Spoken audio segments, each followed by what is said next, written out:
Bienvenidos a la redacción del día. Hoy estamos con Juan Manuel Granillo Fernández, vicepresidente del Consejo Deliberante.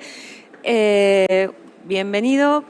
Te invitamos porque sabemos que estás por presentar un libro, el libro que se llama La Plata, ciudad inconclusa, donde haces un análisis de la situación que tiene la ciudad de La Plata, de las características que tiene la ciudad y de los problemas que tiene la ciudad, arrancando por ese modelo que fue un sueño para Dardo Rocha, para Pedro Benoit, bueno, esa ciudad moderna que se impulsó, que se diagramó, pero que finalmente, ¿cuál es el diagnóstico? Bueno, sí, primero gracias por la invitación.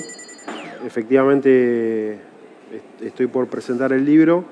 La verdad que fue un sueño realizado para mí poder encarar la tarea de escribir este libro en base a un montón de ideas que tenía rondando en la cabeza, y me parecía que era un buen momento, también como una especie de rendición de cuentas, cumpliendo mis 4 años de mandato de concejal, bueno, devolver mi mirada de la ciudad, ¿no? Y plasmarla en un libro, la verdad que fue un desafío muy importante. Y el libro transcurre, efectivamente, son 10 capítulos, en los cuales los primeros plantean cómo fue el nacimiento, el surgimiento de la ciudad, cómo se pensó, estas ventajas de ser una ciudad pensada antes de construirse, la primera ciudad planificada de Latinoamérica. En el libro planteo ejemplos de otras ciudades que también se planificaron, pero más adelante, Washington y Brasilia, sí, como esos 2 ejemplos.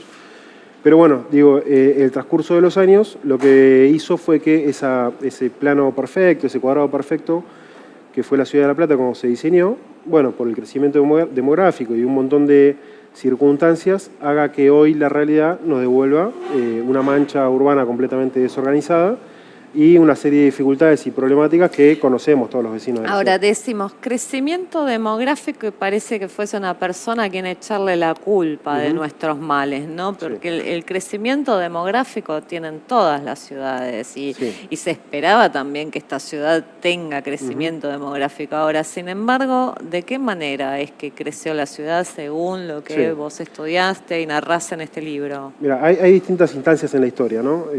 Primero, tenemos que decir que La Plata creció en los primeros 100 años 80 veces, cuando en ese mismo periodo la Argentina creció 10 veces. Esto obviamente que obedece a que era una ciudad que nació de cero y por lo tanto tenía todo por crecer. Exactamente, explotó. Bueno, en esos primeros 100 años el dibujo ese original obviamente que se fue modificando por este crecimiento demográfico que era algo esperable. Tal vez se fue perdiendo con esos años la traza. Excedió el cuadrado. Excedió el cuadrado y se fue perdiendo esa traza y esa planificación de los espacios verdes, la plaza cada 6 cuadras, las trazas de las avenidas, las calles, las diagonales. Bueno, eso obviamente que quedó circunscripto al cuadrado histórico, al cuadrante histórico, y se fue desbordando en unas primeras periferias, si se quiere, o unos primeros cordones que desbordan el casco histórico. Ahora, la mayor problemática que yo encuentro en el análisis que pude hacer es en los últimos tiempos, ¿no? Ahí identifico claramente en los últimos 15 años, si se quiere, hubo una explosión, un desborde muy grande. Nosotros crecimos del censo del 2001 al censo 2022, crecimos un 25% en población, pero ese crecimiento también lo que nos hizo fue que nos achiquemos en los servicios que el municipio presta al vecino. Por ejemplo, es decir, no crecimos con calidad de vida, con una calidad de vida que la acompañe. Exacto. Hubo un crecimiento poblacional, no hubo un crecimiento de la inversión volcado hacia la atención de las necesidades de esas nuevas demandas de los ciudadanos. Entonces, hoy tenemos menos servicios que en el 2001, tenemos menos vecinos que tienen vivienda propia.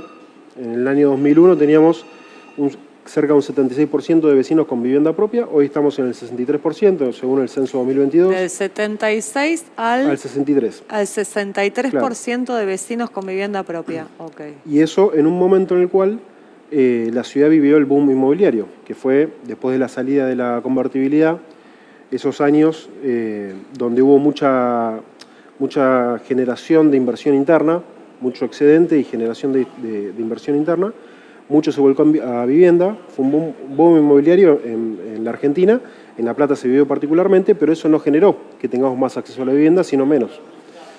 Entonces, bueno, ahí un poco lo que yo identifico son los problemas de la planificación, ¿no? Cuando el Estado se retira de la función de planificación y pasa a primar la inversión o la mirada del sector privado, que es legítima en tanto en cuanto cumpla con la normativa, pero sin que eso sea acompañado de una mirada del Estado para preservar el interés público, lo que tenemos son consecuencias disvaliosas. Sí, un trabajo muy necesario desde el punto de vista de que si no partimos de un diagnóstico que mire todas estas circunstancias, tampoco podemos buscar soluciones para encontrar un norte para resolverlos. Tener claro el diagnóstico es lo más importante como punto de partida. Entonces, me estás hablando de varias cuestiones. Por un lado, de una falta de planificación en lo que fue un crecimiento que inclusive calificás como desborde en las localidades.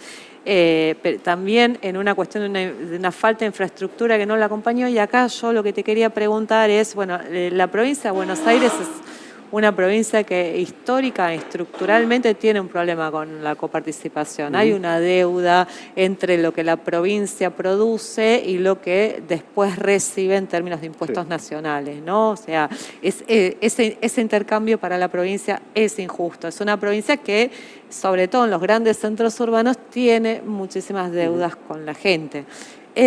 La pregunta está vinculada a que la infraestructura urbana siempre es una de las cosas más caras, no solo que no se ve, le mejora la calidad de vida a la gente, es algo necesario, sobre todo en el siglo XXI, es algo indispensable, pero a su vez es algo muy caro. Hay una relación entre la situación económico-financiera de la provincia, pero no estoy hablando de ni este gobierno, ni el anterior, ni siquiera el anterior. Estoy haciendo un análisis histórico de la situación estructural económica de la provincia con el déficit de infraestructura de la Ciudad de La Plata.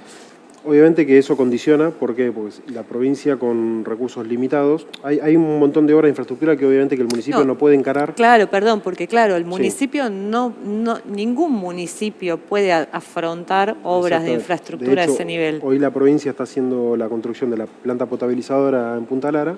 Bueno, esa obra no la puede hacer el municipio. Exacto. Y nos va a beneficiar a nosotros como usuarios de los mismos los recambios de cañerías o cosas, hasta inclusive que son inferiores en términos económicos, pero tampoco es algo que un municipio puede afrontar. Exacto. Entonces, lo que hay que hacer es, con los recursos que tenemos, tanto provincial como municipal, y lo que históricamente también tuvo la Ciudad de La Plata, que son aportes de la Nación, en un montón de obras de infraestructura, que hoy lamentablemente no las tenemos, pero lo más normal es que en algún momento vuelvan a estar. El municipio planifica adecuadamente, entonces que acompañe con esa inversión que se puede conseguir, tanto con recursos propios como con provinciales y nacionales, este crecimiento y que no esté desvinculada la inversión del privado de la inversión pública. ¿Por qué?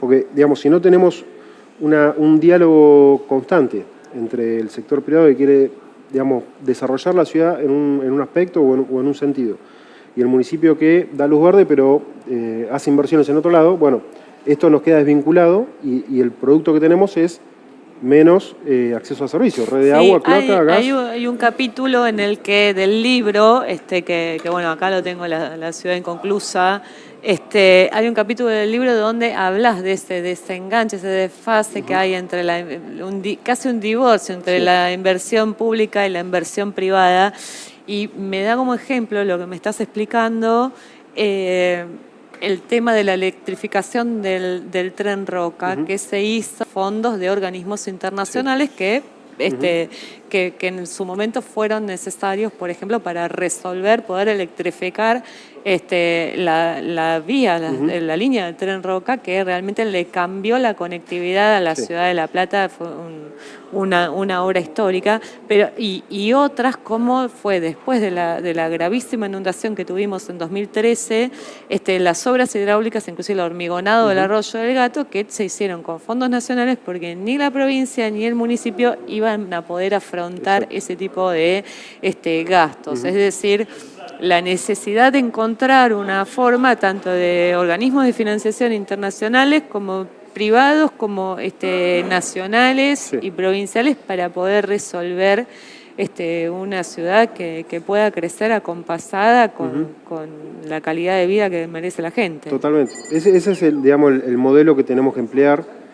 Pero para todo eso, primero el Estado municipal, que digamos hay que recordarlo en cada instancia, es el principal responsable del ordenamiento urbano territorial, o sea, el responsable de cómo se diagrama el uso del suelo en los municipios. En la provincia de Buenos Aires son los municipios. Entonces, si el municipio no planifica antes de que esas inversiones lleguen, después es difícil que se pueda aprovechar al máximo. Entonces, si uno... que ni siquiera llegan las inversiones, porque si las inversiones aparte, no ven que hay un gobierno serio, que exacto, está pensando de forma seria, tampoco... Entonces eso me parece que es la clave, y yo, digamos, trato de no tener una mirada sesgada en términos políticos en el libro, político-partidario. Sí, obviamente que es una mirada política, porque incluye aspectos de la vida pública de la ciudad, pero no quise que sea partidario, y por eso trato de no mencionar mucho con nombre y apellido las gestiones. Es muy serio, sí. Pero sí, obviamente, que hay puntos críticos que no lo podemos obviar, que para mí hacen a la situación actual de la ciudad. Digamos, a ver. No, esto, que La Plata no podemos nosotros permitirnos, porque en el mismo periodo hubo municipios que achicaron la brecha de acceso a servicios, y nosotros al revés ampliamos la brecha de acceso a servicios. Y si miramos, yo en un capítulo lo trato, tomamos el casco histórico como modelo ideal de acceso a red de agua, cloaca, gas, electricidad, sí, recolección de residuos y asfalto. Y después empezamos a mirar un primer anillo, un primer cordón, que serían las localidades que están pegadas al casco. Y un segundo y un tercer cordón, que son las más alejadas. La distancia que tenemos entre los accesos a esos servicios de los vecinos del casco histórico con respecto a las localidades más alejadas es abismal. Entonces, digo, nosotros no podemos seguir pensando que La Plata es esa ciudad planificada, pensada y ciudad de iguales, como se pensó. Sí, de planificado no tiene nada. Bueno, entonces tenemos que tratar de volver a esas ideas fundantes, a esas ideas originales, entendiendo el contexto actual, por supuesto, y que esta es la ciudad que tenemos hoy, y tenemos que trabajar con lo que tenemos, pero no permitir que en el futuro volvamos a tener esa ciudad que se va fragmentando en función de intereses que no son los intereses públicos, y de necesidades, ¿no? Porque obviamente que hay muchos vecinos que pudieron desarrollar su vida o adquirir un terreno para construir su vivienda porque lo pudieron comprar muy lejos de donde estaban los servicios y por lo tanto a bajo costo. Y se lo habilitaron sin que tenga cloacas, sin que tenga agua, sin que tenga calles, en muchos iluminación. Casos sin expediente directamente, sin factibilidades. Entonces, bueno, eso es lo que no tenemos que permitir más. Y hacer un stop, hacer un corte. Creo que, y yendo un poco más a la coyuntura, hoy, digamos, estamos en ese camino, en esta nueva discusión que estamos teniendo de cómo se ordena la ciudad. Bueno, dimos un primer paso en el Consejo Deliberante. Creo que tiene esa política de Estado, digamos. ¿Te referís al reordenamiento de los loteos que eran irregulares y a qué zonas se pueden urbanizar en la ciudad y qué zona debe seguir siendo campo? O sea, el cordón fruto-hortícola. Bueno, sobre todo preservar el sector productivo, y compactar la ciudad donde todavía hay vacancia, donde todavía puede crecer, pero en una zona que sea circundante donde tenemos hoy los servicios. Porque el problema es cuando tenemos mucha desvinculación territorial con eso. Sí, tengo varias preguntas para hacerte al respecto, porque bueno, una de las características que tiene esta ciudad es que creo que es la que tiene mayor superficie en todo el país. Sí. Tenemos casi 1000 kilómetros cuadrados de extensión, lo que vuelve a una ciudad prácticamente insustentable en términos de, a ver, para explicarlo en términos concretos, la recolección de residuos no es lo mismo realizarla dentro del casco urbano, donde la distancia de gasoil, empleados, vehículos y todo lo que requiere ese servicio es de 5 kilómetros, a tener que llevarla hasta Parque Sicardi, hasta el barrio Los Porteños, lo que hace que sostener a una ciudad que sea de casas bajas y que permanentemente se ensanche en lugar de compactarse y crecer hacia arriba, vuelve complicado su funcionamiento. Totalmente. Con los colectivos exactamente lo mismo. O sea, el impacto que tiene este crecimiento desplanificado es precisamente los servicios básicos que tiene que brindar el municipio, que históricamente era el ABL, el alumbrado, barrio y limpieza, pero digo, obviamente que es recolección de residuos, transporte público, educación, salud, seguridad, digo, sí, hasta asfalto, el bacheo de las calles, ese mantenimiento se vuelve imposible. Claro, digo, hoy tenemos 7000 cuadras todavía sin asfaltar, en zonas urbanizadas. Bueno, digo, todo eso es mucha inversión que hay que hacer. Entonces, por eso la insistencia es en, bueno, tenemos que tomar conciencia que no es gratis que la ciudad crezca para cualquier lado, en estos 1000 kilómetros cuadrados, porque no existe presupuesto municipal que pueda hacer frente después a sostener servicios en esa dimensión. Y crear nuevas comisarías, nuevas delegaciones, escuelas, comisarías, jardines. escuelas, centros de salud. Bueno, es un impacto muy grande y si nosotros sostenemos que todos los vecinos tenemos que tener igual posibilidad de acceso a esos bienes, que es lo que corresponde, porque todos vivimos en la misma ciudad, bueno, tenemos que pensar cómo lo hacemos. Todos vivimos en la misma ciudad o en ciudades diferentes. Yo quiero leer un fragmento de tu libro que a mí me resultó muy interesante, porque dice, cuenta la leyenda que el diseño de la nueva capital provincial tuvo inspiración en el libro de Julio Verne, Los 500 millones del Abegún. Allí se puede leer cuando el personaje, el doctor Sarracín, propone en el Congreso de la Higiene de Brighton que, entre otras causas de la enfermedad, de la miseria y de las muertes que nos rodean, existe una a la cual considero racional conceder una gran importancia y es la de las condiciones higiénicas deplorables en que vive la mayor parte de los hombres. Y dice, esto lo dice el personaje, el señor Sarracín, se amontonan en las ciudades, en las moradas faltas a menudo de aire y de luz, en dos agentes indispensables de la vida. Tales aglomeraciones humanas constituyen a veces verdaderos focos de infección. Y le propone a ese auditorio, dice, ¿por qué, señores, no empleamos el más poderoso medio de la persuasión, que es el ejemplo? ¿Por qué no reunimos todas las energías de nuestra imaginación para trazar el plano de una ciudad modelo sobre bases rigurosamente científicas? Bueno, vos rescatás esta propuesta de este libro de Julio Verne en lo que tiene que ver con la inspiración de esta ciudad modelo, de esta ciudad soñada, de esta cuna de la modernidad, explosión de la intelectualidad, que pregonaba además la unión nacional, las artes, la ciencia. Y yo te quiero preguntar, rescatando esto que dice este personaje, ¿qué podemos pensar hoy cuando leemos eso? Cuando la ciudad de La Plata es la ciudad que tiene la mayor cantidad de asentamientos en el país, ¿no? Esto de buscar la higiene, de que las diagonales, que el viento viene del río, un montón de condiciones en las que pensaron los higienistas, y tenemos lugares sin agua potable, que son barrios de emergencias donde la gente vive en situaciones paupérrimas, y que dicen que tenemos más de 170 asentamientos. Sí. Bueno, esos son los desafíos, por eso el título que le puse al libro es una invitación a, digamos, no es una crítica pesimista, sino que es una invitación optimista a pensar. No, la pesimista soy yo. No, está bien.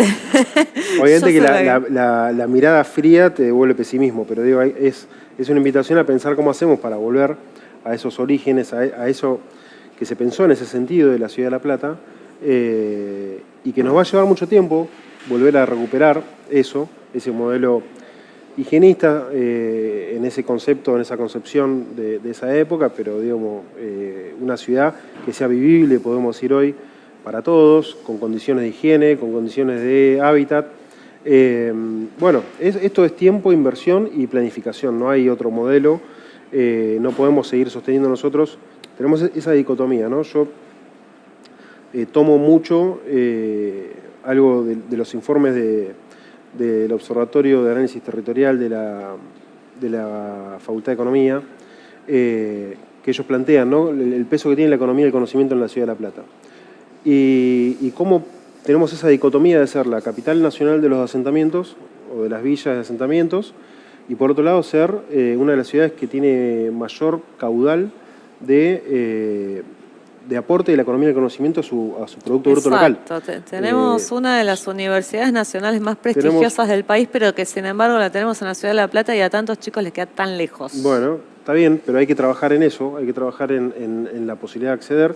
Sin embargo, tenemos hoy en nuestro promedio de personas que terminan la etapa terciaria de educación, estamos duplicando la media provincial, lo cual da cuenta que efectivamente tiene un impacto muy positivo las universidades que hay en la ciudad de La Plata y la estructura administrativa, gubernamental que tenemos en la ciudad de La Plata. Por lo tanto, Eso hay que aprovecharlo. Tenemos que tratar de encontrar ese perfil y revalorizar ese perfil de ciudad del conocimiento, que creo que es lo que nos va a dar a nosotros un aditivo con respecto a otras ciudades, aprovechar muchísimo más este conocimiento en función de sacar más provecho al sector productivo, al cordón fruto-hortícola. Sí, parece que tenemos. Que siempre fue una producción de conocimiento muy valioso, pero desfasado, Claro, que no funcionó para nosotros, en los procesos ¿no? productivos, en los procesos de industrialización. Bueno, tenemos también hoy, hace poquito se escrituró el Parque Industrial 2, ya tenemos 4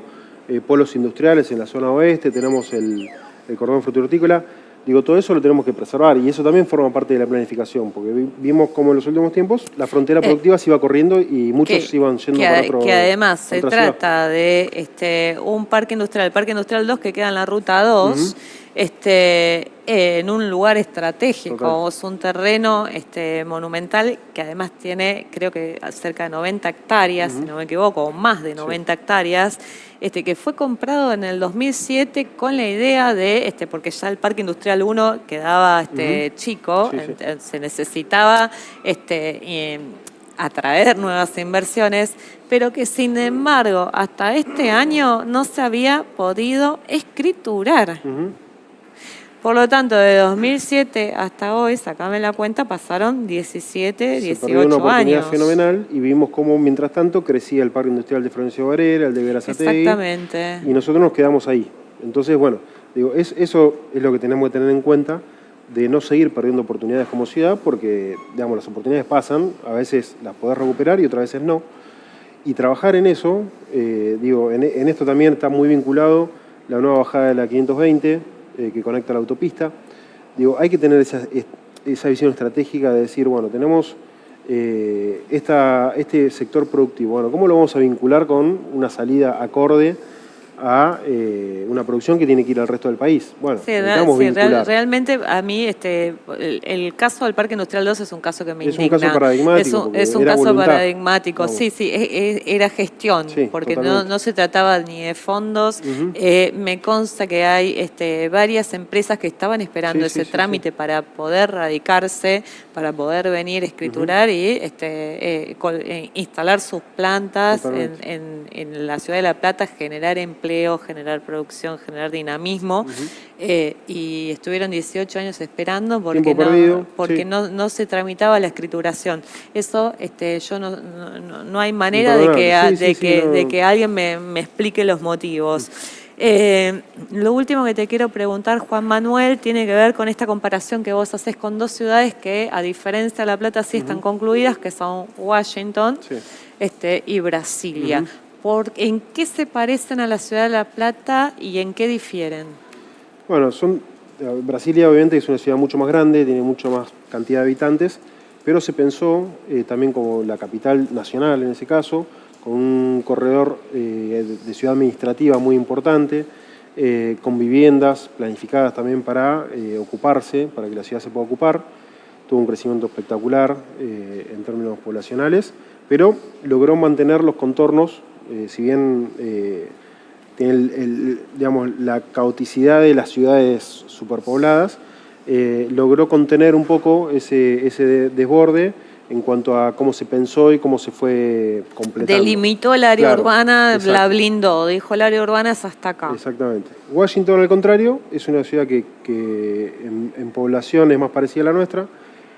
De hecho, tuvo decrecimiento poblacional y contuvo, digamos, ese crecimiento demográfico y no se excedió en los bordes de lo que se había pensado originalmente y bueno, mantuvo su diseño. Entonces, digo, no es para, digamos, yo los puse como ejemplos, pero no para decir nosotros hicimos todo mal y ellos hicieron todo bien, porque de hecho Brasilia tiene muchas críticas también de urbanistas que critican cómo se desarrolló ese modelo de ciudad, pero sí como para tener siempre ejemplos cercanos que podamos ver ciudades que nacieron como la nuestra, que se planificaron antes de hacerse. Sí, para aprender, en claro, función de similitudes que tengan, aprender lo que tienen de bueno y no copiar lo que tienen de malo. Pero digo, nosotros, volviendo a nuestro diseño original y el pensamiento de la ciudad, creo que estamos en condiciones de volver a ese cauce, de pensar que vamos a ser una ciudad grande. Digamos, hoy estamos ya cerca del 1.000.000 de habitantes, pero claramente nuestra proyección indica que vamos a seguir creciendo y aparte por el tamaño que tiene nuestro territorio, hay muchas ciudades que ya completaron su capacidad y solamente pueden crecer para arriba. Nosotros todavía tenemos mucho territorio, digamos, pero lo tenemos que ir haciendo ordenadamente y en etapas. Por eso me parece muy importante esta aprobación de la primera parte del Código de Ordenamiento Territorial que plantea la ciudad deseada. Bueno, un primer contorno de ciudad es tenemos que completar esto para después poder seguir creciendo para afuera. Creo que es la manera que tenemos que hacerlo. Y después pensar otras cosas que nos faltan. Digamos, yo ahí planteo en el anteúltimo capítulo algunas ideas que, digamos, son disparadores. A ver. Bueno, ahí planteo 4 ejes, digamos, ¿no? Uno, por supuesto, es fundamental, que tenemos que tener como objetivo achicar la brecha de acceso a servicios. Eso es inversión del municipio, de la provincia, de la nación y de las empresas de servicios públicos y de los desarrolladores urbanos. Todos tienen que aportar a que para donde crece la ciudad tiene que ser con servicios, si no, no puede crecer. Otro es el esquema de descentralización y movilidad urbana, que ahí tomo los ejemplos de Rosario. El modelo de descentralización me pareció muy interesante, tipo en regiones, digamos, yo acá lo planteo, podría ser como 3 sectores, norte, sur, oeste, no para reemplazar las delegaciones, sino para llevar bienes culturales, educativos, servicios al vecino que excedan lo que presta la delegación, ¿no? Que hoy son digamos, descentralizaciones muy importantes del municipio porque atienden el mantenimiento cotidiano y aparte las demandas, la primera ventanilla de demandas del vecino. ¿Y pero qué harían? Y bueno, que sea oferta cultural, que sea oferta de deportes, de recreación, descentralizar también la oferta cultural. Lugares de encuentro. Exacto, lugares de encuentro. En Rosario, por ejemplo, lo hicieron haciendo convocatorias, concursos internacionales de arquitectos para hacer los edificios, digamos, que sean lugares lindos, que sean lugares agradables para el vecino. Creo que es un buen modelo, un lindo modelo. Sí, sí, lo lograron. Yo siempre digo que claro. A mí Rosario me encanta, me parece que es Palermo con Río, o sea, tiene unos edificios hermosos, preservados, el Museo de Arte Contemporáneo. Bueno, y que es un poco lo que nosotros tuvimos mucho tiempo y tenemos que también trabajar para recuperar, ¿no? Ser una ciudad no solamente planificada, sino una ciudad linda que puede ofrecer, bueno, esto que tenemos hoy, las 3 plazas del corredor de calle 7, bueno, es una oferta también no solamente hacia nuestros vecinos, sino también hacia el público que viene a visitarnos, de ver que es una ciudad que está en condiciones, que no es una ciudad abandonada. Sí, porque si no, no se puede promover el turismo, no claro, se puede hacer nada si está todo también tomo, bueno, de Rosario también tomo el eje de movilidad sustentable con las bicisendas y el modelo de bicicletas públicas que ellos establecieron, cerca de 200 kilómetros de ciclovías, y bicicletas disponibles para el uso, pero bueno, acá, digamos, si bien hay que reconocer que las bicisendas a La Plata las trajo la gestión de Garro, también debo ser crítico que en la mayoría de los casos hoy son un peligro, digamos, hubo mala planificación. ¿Por qué? Y porque si vos ves la bicisenda de Diagonal 63, por ejemplo, y la verdad que es un milagro que no tengamos más accidentes todos los días. ¿Por qué? Porque es una bicisenda que va por el río de una rambla, porque cruza un montón de calles con hasta 5 cruces vehiculares sin semáforo. Es una dificultad. Creo que hay que trabajar mucho en eso, hay que planificarlo, tenemos que seguir hacer que siga creciendo, pero de una manera ordenada y planificada. Y creo que tenemos que apuntar a ese tipo de movilidad, porque ya nuestro centro, digamos, está completamente colapsado. Eso va de la mano también con un nuevo sistema de transporte Eso te iba a preguntar, ¿qué propones con el sistema de transporte público? Usaste la palabra colapsado, o sea, algo que están colapsadas son las paradas de colectivos sobre la avenida 7 a la hora en la que la gente sale de trabajar. Sí, sí. ¿Qué hay que hacer? Bueno, yo no lo abordo en el libro porque justo este año tenemos la renovación del servicio. Creo que hay que hacer un trabajo muy profundo y serio para repensar el diseño.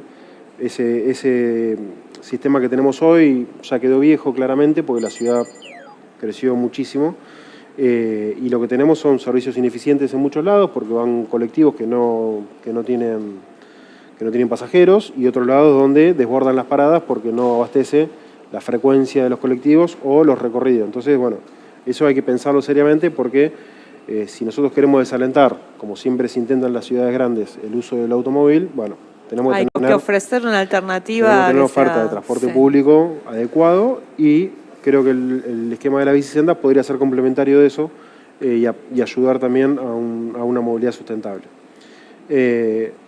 Con el eje turismo también tomé un ejemplo de la Ciudad de Buenos Aires, de un programa que me pareció muy bueno, que se llama Open House Buenos Aires, sería Casas Abiertas, que ellos ahí toman casas históricas, que uno siempre las ve de afuera, y en La Plata tenemos un montón, pero no las conoce de adentro. Bueno, tienen días programados que se abren las casas al público, y hay un recorrido específico que tanto los vecinos de la ciudad como cualquier turista puede ir y recorrerlas. Creo que tenemos todavía un patrimonio arquitectónico y urbanístico muy importante nosotros para explotar. Sí, espectacular. Sí. Hay muchas...